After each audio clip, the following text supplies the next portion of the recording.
Record సృష్టించారు. వారికి మనస్ఫూర్తిగా అభినందనలు, శుభాకాంక్షలు తెలియజేస్తా ఉన్నా.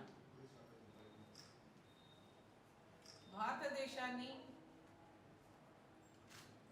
మన ప్రపంచ దేశాల్లోకెల్లా పోటీ పడేటటువంటి విధంగా వికసిత్ భారత్ లక్ష్యంగా మన 2026-27 బడ్జెట్ని ప్రవేశపెట్టినటువంటి నిర్మలా సీతారామన్ గారికి పాలమూరు పార్లమెంట్ నియోజకవర్గం తరఫున, తెలంగాణ ప్రజల తరఫున నా యొక్క హృదయపూర్వక శుభాకాంక్షల వరకు నేను తెలియజేస్తా ఉన్నాను. ఈ బడ్జెట్ సబ్కా సాత్, సబ్కా వికాస్, సబ్కా విశ్వాస్, సబ్కా ప్రయాస్ అనే లక్ష్యంతో ఒక అభివృద్ధి ఒక స్ఫూర్తిగా ఈ బడ్జెట్ని నిర్మలా సీతారామన్ గారు ప్రవేశపెట్టినటువంటి ఆ బడ్జెట్ యొక్క లక్ష్యం చాలా స్పష్టంగా మనకందరికి కూడా వాళ్ళు అర్థమవుతాం. ఇది భారతదేశం యొక్క గ్రోత్ బడ్జెట్గా మనమందరం కూడా దీన్ని భావించవచ్చని చెప్పి ఈ సందర్భంగా తెలియజేస్తా ఉన్నాం. ఇది అన్ని వర్గాల ప్రజలకు కూడా మేలు కలిగించే విధంగా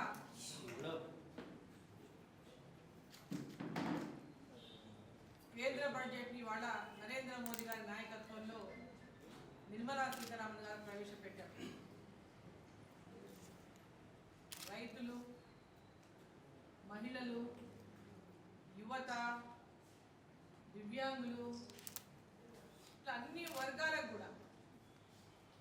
వర్గాల వారికి కూడా లబ్ధి చేకూరేటటువంటి విధంగా ఈ బడ్జెట్ని కేంద్ర ప్రభుత్వం రూపొందించింది. ఈ సందర్భంగా కేంద్ర ఆర్థిక శాఖ మంత్రి నిర్మలా సీతారామన్ గారికి, మన ప్రధాని నరేంద్ర మోదీ గారికి హృదయపూర్వకంగా ప్రజల తరఫున ధన్యవాదాలు తెలియజేస్తా ఉన్నాను. వ్యవసాయ రంగం, టెక్స్టైల్ రంగం, ఎంఎస్ఎంఈ పరిశ్రమలు, అంటే చిన్న మధ్య తరహా పరిశ్రమలు, మత్స్య రంగం అంటే చేపలు, పశుసంవర్ధక రంగాలకు పెద్ద ఎత్తున ప్రోత్సాహకాన్ని అందిస్తున్నటువంటి బడ్జెట్ ఇది. ఈరోజు కేంద్ర ప్రభుత్వం బడ్జెట్లో 7 హై స్పీడ్ రైల్ కారిడార్స్ని ప్రకటించింది. వాటి అభివృద్ధిని ప్రకటించింది. దాంట్లో తెలంగాణ, మన హైదరాబాద్ 3 కారిడార్లను ప్రకటించింది. దీంట్లో హైదరాబాద్ బెంగళూరు 570 కిలోమీటర్లు. దీని పూర్తి అంచనా 1,75,000 కోట్లు. ఈ యొక్క కారిడార్ హై స్పీడ్ కారిడార్తో మనం అనుకుంటారు హై స్పీడ్ అంటే మా దగ్గర రైలు అవుతుందో లేదో, పాలమూరులో అవుతుందో లేదో, ఇంకో స్టేషన్లో అవుతుందో లేదనేటువంటి అనుమానాలు రావచ్చు. కాదు, అన్ని ప్రధానమైనటువంటి జిల్లా కేంద్రాల్లో ఈ రైలును ఆపేటటువంటి అవకాశాలు ఉన్నాయని చెప్పి ఈ సందర్భంగా నేను తెలియజేస్తా ఉన్నా. అదేవిధంగా హైదరాబాద్ పూణే 550 కిలోమీటర్లు. దీని యొక్క అంచనా 1,65,000 కోట్లు. హైదరాబాద్ చెన్నై 700 కిలోమీటర్లు. దీని అంచనా వ్యయం 2,10,000 కోట్లు. ఈ విధంగా మొత్తం 5,50,000 కోట్ల అంచనా వ్యయాన్ని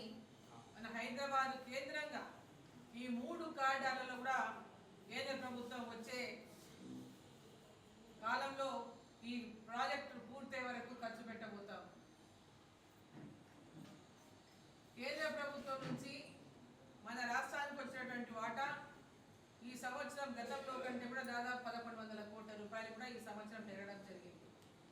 గతంలో 33,180 కోట్ల మన వాటా ఉంటే ఈసారి 1,100 కోట్లను కూడా తెలంగాణకు అదనంగా ఇవాళ అందబోతున్నాయని చెప్పి సందర్భంగా తెలియజేస్తా ఉన్నాను. గత సంవత్సరం తెలంగాణలో 4 నవోదయ స్కూళ్ళను శాంక్షన్ చేసినారు. ఈ సంవత్సరం తెలంగాణకు మరొక 7 నవోదయ స్కూళ్ళను కూడా ఈ సంవత్సరం మన నవోదయ విద్యాలయాలు మన తెలంగాణకు మంజూరయ్యాయి. 5 యూనివర్సిటీ టౌన్షిప్లు ఏర్పాటు చేస్తామని చెప్పి కేంద్ర ప్రభుత్వం బడ్జెట్లో అది ప్రతిపాదించిన దాంట్లో తప్పకుండా తెలంగాణ కూడా ఒకటి వచ్చేటటువంటి అవకాశం ఉందని చెప్పి నేను భావిస్తా ఉన్నాను. ప్రతి జిల్లాలో కూడా బాలికలకు పెద్ద ఎత్తున వసతి గృహాల ఏర్పాటు కూడా కేంద్ర బడ్జెట్లో పెట్టడం జరిగింది. మన తెలంగాణలో ఉన్నటువంటి 33 జిల్లాలకు కూడా ప్రతి జిల్లా కేంద్రంలో బాలికల వసతి గృహాలను కేంద్ర ప్రభుత్వం ఏర్పాటు చేయబోతున్నట్టు మన బడ్జెట్లో స్పష్టమైనటువంటి మరి ఒక హామీ వచ్చిందని చెప్పి సందర్భంగా తెలియజేస్తా ఉన్నాం. మరి రక్షణ శాఖ గురించి ఈ దేశ రక్షణ కోసం ప్రపంచ దేశాల్లో అనేక దేశాలు మన శత్రు దేశాలు మన మీద పన్నుతున్నటువంటి కుట్రల గురించి మనకు అంతా తెలుసు. రక్షణ శాఖను పటిష్టం చేస్తూ రక్షణ శాఖకు నిధులు పెంచుతూ మరి ప్రతి సంవత్సరం కూడా ఈ దేశానికి భద్రత పెంచడంలో రక్షణ పెంచడంలో నరేంద్ర మోదీ గారి ప్రభుత్వం వచ్చినప్పటి నుంచి మనం చూస్తున్నాం. మరి రక్షణ శాఖను పటిష్టం చేస్తూ పోతా ఉన్నారు. దీంట్లో భాగంగా ఇవాళ దేశ రక్షణ మొదటి ప్రాధాన్యతను కల్పిస్తూ 7,84,678 కోట్లు మరి రక్షణ శాఖకు కేటాయించడం జరిగింది. గతం కన్నా సుమారు 1,00,000 కోట్లు రక్షణ శాఖకు అదనంగా ఈ సంవత్సరం కేటాయింపు చేయడం జరిగింది. 10% మళ్ళీ అధికంగా ఈసారి లాస్ట్ టైం 2,52,000 కోట్లు ఉండేది. ఇప్పుడు 2,77,000 కోట్లకు పెంచడం జరిగింది. అంటే అదనంగా 10% మళ్ళీ ఈ సంవత్సరం ఇంక్రీజ్ చేయడం జరిగింది. ఆర్థికమైనటువంటి సుస్థిరత కోసం, అంటే ఆర్థికమైనటువంటి సుస్థిర ఈ దేశంలో ఉండాలి, అన్ని వర్గాల్లో కానీ అన్నిట్లో కూడా ఆర్థికమైనటువంటి సుస్థిరతను తీసుకురావాలని కీలకమైనటువంటి అనేక రంగాల్లో కూడా కొత్త సంస్కరణలు తీసుకొచ్చింది. ఈరోజు వచ్చేటటువంటి 5 ఏళ్లకు బయోఫార్మా శక్తి పథకాన్ని ప్రకటించింది.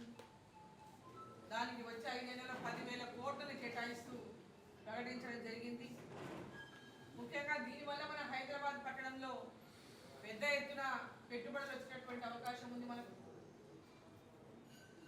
ఈరోజు కేంద్ర ప్రభుత్వం ప్రకటించినటువంటి బడ్జెట్లో పెద్ద ఎత్తున తెలంగాణకు పెట్టుబడులు రావడమే కానీ హైదరాబాద్ నగరానికి తెలంగాణకు ప్రత్యేకంగా అన్ని రంగాల్లో కూడా ఈరోజు అభివృద్ధిలో ముందుకు తీసుకుపోయేటటువంటి విధంగా బడ్జెట్ను ఇవాళ మనం అందరం కూడా చూడాల్సినటువంటి అవసరం ఉంది. వికసిత్ భారత్ విజన్తో హై లెవెల్ బ్యాంకింగ్ కమిటీని ఏర్పాటు చేసి ఈ వికసిత్ భారత్ విజన్ ని రివ్యూ చేయడానికి ఎప్పటికప్పుడు వికసిత్ భారత్ యొక్క లక్ష్యాన్ని ముందుకు తీసుకెళ్ళడానికి ఈ యొక్క హై లెవెల్ బ్యాంకింగ్ కమిటీని ఏర్పాటు చేయడం కూడా జరిగింది. అదేవిధంగా మున్సిపాలిటీల యొక్క అభివృద్ధి కోసం మన మున్సిపాలిటీల అభివృద్ధి అంటే 2 టైర్ 3 టైర్ 1,00,000 పాపులేషన్ ఉన్న మున్సిపాలిటీలకు 2 టైర్గా 1,00,000కు పైగా ఉన్నటువంటి దాదాపు 9,10 లక్షల లోపల జనాభా ఉన్నటువంటి మున్సిపాలిటీ 3 టైర్లుగా గుర్తించి ఈ 2 టైర్ 3 టైర్ మున్సిపాలిటీలకు 5,000 కోట్ల రూపాయలను ఈసారి బడ్జెట్లో పెట్టడం జరిగిందని చెప్పి తెలియజేస్తా ఉన్నా. మన మహబూబ్ నగర్ 3 టైర్ మున్సిపాలిటీగా గుర్తింపబడింది. దాంట్లో మనం ఇప్పటికే దాదాపు 800 కోట్ల నిధులు కేంద్ర ప్రభుత్వం ద్వారా మనకు అందుతున్నాయి వివిధ సంస్థల ద్వారా. అదేవిధంగా మిగిలినటువంటి లక్షలోపు ఉన్నటువంటి మున్సిపాలిటీలలో కూడా పెద్ద ఎత్తున 2 మున్సిపాలిటీలకు కూడా కేంద్ర ప్రభుత్వం ద్వారా నిధులు రాబోతున్నాయని చెప్పి ఈ సందర్భంగా నేను తెలియజేస్తా ఉన్నా. మౌలిక సదుపాయాల యొక్క కల్పనకు పెద్దపీట వేసినటువంటి విషయాన్ని కూడా ఈ సందర్భంగా నేను తెలియజేస్తా ఉన్నా. అదేవిధంగా టెక్స్టైల్ రంగం కూడా అభివృద్ధి కోసం 5 సూత్రాలతో వచ్చేటటువంటి 5 ఏళ్లకు 10,000 కోట్ల రూపాయలను వీటికి బడ్జెట్లో కేటాయింపులు చేయడం జరిగింది. అదేవిధంగా వ్యవసాయ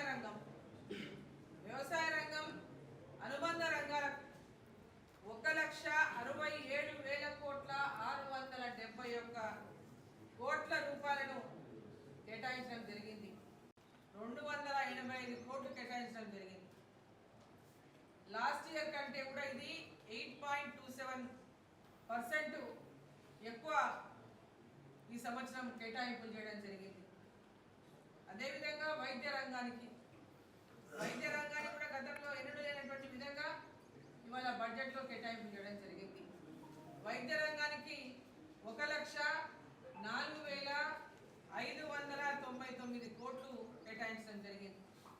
ఇది గతం కంటే కూడా 10% ఎక్కువ కేటాయింపులు వైద్య రంగానికి ఈ సంవత్సరం బడ్జెట్లో ప్రతిపాదించడం జరిగింది.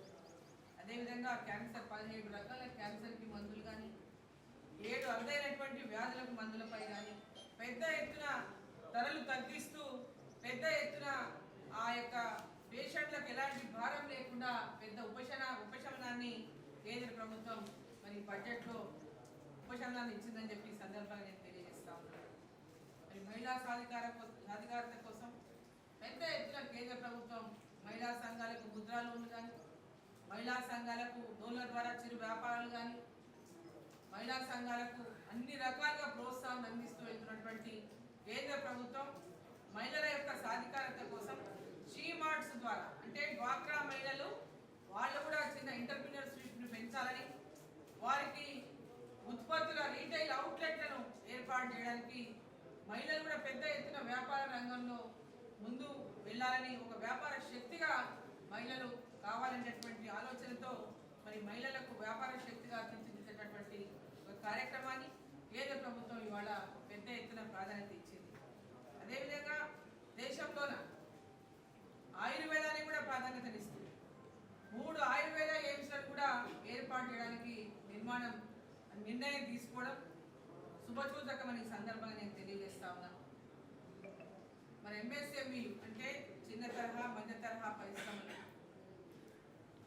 గ్రామీణ ప్రాంతాల్లో మండల కేంద్రాల్లో పట్టణ ప్రాంతాల్లో ఎంఎస్ఎంఈల ద్వారా పెద్ద ఎత్తున యువతకు ప్రోత్సాహం అందించాలనేటువంటి ఒక లక్ష్యంతో 10,000 కోట్లు మరి ఎంఎస్ఎంఈలకు ప్రోత్సాహాన్ని కల్పిస్తూ 10,000 కోట్ల రూపాయలను మరి కేటాయింపులు జరపడం జరిగింది. ఉపాధి కల్పనలపైనే పెద్ద ఎత్తున కేంద్ర ప్రభుత్వం దృష్టి పెట్టిన విషయానికి ఇది ఒక కూడా కారణం అని చెప్పి సందర్భంగా తెలియజేస్తా ఉన్నాం. అదేవిధంగా అంటే ఎన్ఆర్ఈజీఎస్ పనులు గతంలో చేపట్టినటువంటి ఎన్ఆర్ఈజీఎస్ పనులు 30,000 కోట్లు గతంలో చేపట్టిన వాటికి పెండింగ్ బిల్స్ కానీ ఇతర చేపట్టాల్సినటువంటి విషయాన్ని కానీ 30,000 కోట్ల రూపాయలను బడ్జెట్లో పెట్టడం జరిగింది కేంద్ర ప్రభుత్వం. దీని ద్వారా మరి ఉపాధి ఆస్తుల కల్పన కూడా పెద్ద ఎత్తున జరుగుతుందని చెప్పి సందర్భంగా తెలియజేస్తా ఉన్నా. కొత్తగా తీసుకొచ్చినటువంటి చట్టం వికసిత్ భారత్ జీరామ్జీ కోసం 95,692 కోట్లు కేటాయించడం జరిగిందని చెప్పి సందర్భంగా తెలియజేస్తా ఉన్నా. జీరామ్జీ ద్వారా వికసిత్ గ్రామం లక్ష్యంతో గ్రామాల అభివృద్ధి కోసం, గ్రామాల ఇన్ఫ్రాస్ట్రక్చర్ కోసం, గ్రామాల ఉపాధి కల్పనల కోసం పెద్ద ఎత్తున మరి జీరామ్జీ పథకానికి మరి ఈరోజు దాదాపు 1,00,000 కోట్ల రూపాయలు కూడా కేటాయించిందని చెప్పి సందర్భంగా తెలియజేస్తా ఉన్నాం. అదేవిధంగా రైల్వే ఈరోజు మన దేశంలో రైల్వే శాఖ చాలా పెద్ద ఎత్తున దేశవ్యాప్తంగా బార్డర్లలో కానీ ఎత్తైన కొండల ప్రాంతాల్లో కానీ రైలు మార్గాల ద్వారా ప్రజలకు సౌకర్యాన్ని సుగమం చేస్తూ పోతున్నటువంటి కేంద్ర ప్రభుత్వం రైల్వే శాఖ ద్వారా ప్రాంతాలకు కూడా రైలు మార్గాలను కొత్త ఏర్పాటు చేస్తూ రైళ్లను కొత్త రైళ్లను వేస్తూ అదేవిధంగా అంటే మనం రైల్వే స్టేషన్ల అభివృద్ధి కోసం పెద్ద ఎత్తున రైల్వే స్టేషన్లలో అంబులెన్స్ స్టేషన్లుగా మారుస్తూ ఎయిర్పోర్ట్లకు దీటుగా ఈరోజు ఏదైతే ఆ యొక్క రైల్వే స్టేషన్లను ఆధునీకరిస్తున్నారో వాటి కోసము కొత్త లైన్లు కొత్త రైళ్ల కోసము ఇవాళ 2,77,000 కోట్ల రూపాయలను కేటాయించడం జరిగిందని చెప్పి సందర్భంగా తెలియజేస్తా ఉన్నా. ఎల్లుండి మన ఎంబీఎస్ కాలేజ్ గ్రౌండ్స్లో టైం ఇచ్చినాము, మనం ఫిక్స్ కూడా చేసినాము. ఇవాళ కూడా సాయంత్రం 3 గంటలకు ఇలా రాష్ట్ర అధ్యక్షులు వస్తారు. మన రాష్ట్రానికి మున్సిపల్ ఎన్నికల ఇన్ఛార్జ్గా వచ్చినటువంటి ఆశీష్ షెల్లార్ గారు, మహారాష్ట్ర మంత్రి గారు వారు కూడా వస్తారు ఇప్పుడు. సో 4వ తేదీ జరిగినటువంటి జాతీయ అధ్యక్షులు నితిన్ నబీన్ గారు మొట్టమొదటిసారిగా తెలంగాణకు వస్తున్నారు. మొట్టమొదటిసారిగా తెలంగాణ పర్యటన మన పాలమూరు జిల్లాలో జరగబోతున్నటువంటి సందర్భం. సో దీనికి తగిన ఏర్పాట్లు చేయడానికి ఇవాళ జరుగుతున్న ఏర్పాట్ల విషయంలో ఏర్పాట్ల కోసం అన్ని కార్యక్రమాలు జరుగుతున్నాయి. నిన్న కూడా మనం మీడియా సమావేశంలో చెప్పినాం. ఇది కార్యకర్తల బూత్ స్థాయి కార్యకర్తల నుంచి పై స్థాయి కార్యకర్తల వరకు కూడా కార్యకర్తలతో ముఖాముఖి సమావేశానికి వారు వస్తున్నారు. ఎన్నికలు కూడా మున్సిపాలిటీ ఎన్నికలు కూడా జరుగుతున్నటువంటి సందర్భంగా కార్యకర్తలకు ఒక మార్గనిర్దేశాన్ని చేయడానికి వారు ఇక్కడికి విచ్చేస్తున్నారు. కాబట్టి బూత్ స్థాయి కార్యకర్తల నుంచి ఉమ్మడి మహబూబ్ నగర్ జిల్లా ప్రతి ఒక్క గ్రామాల నుంచి కూడా భారతీయ జనతా పార్టీ కార్యకర్తలు ఈ సమావేశంలో పాల్గొంటారు. ఏ రంగానికి ఎంతనో పెడతారు కానీ ఒక్కొక్కటి గద్వాలకి ఇంత, మామూనార్కి ఇంత, నారాయణపేటకి ఇంత అని పెట్టదు కదా. పెడతారా అట్లా? తెలియదు మాకు, ఎవరైనా చూసిరా అట్లా? బడ్జెట్లో ఏ రంగానికి ఎంత అనేటటువంటిది దాంట్లో మెన్షన్ చేస్తారు.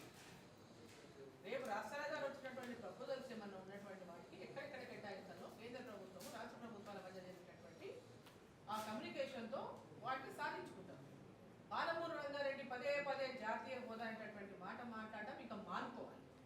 ప్రజలను తప్పుదారి పట్టించేటటువంటి మాటను ఫస్ట్ అబద్ధాలు చెప్పడం వీళ్ళు మానుకోవాలి. ఏదో భారతీయ జనతా పార్టీ మీద బట్టగాలు చేసేది మాకు ఏం చెప్పేది లేదు కాబట్టి ఇది ఒకటి. ఎందుకంటే కాని పనులు వాళ్ళు చెప్పే పని కాదు, అది కాని పని కూడా వాళ్ళు తెలుస్తుంది.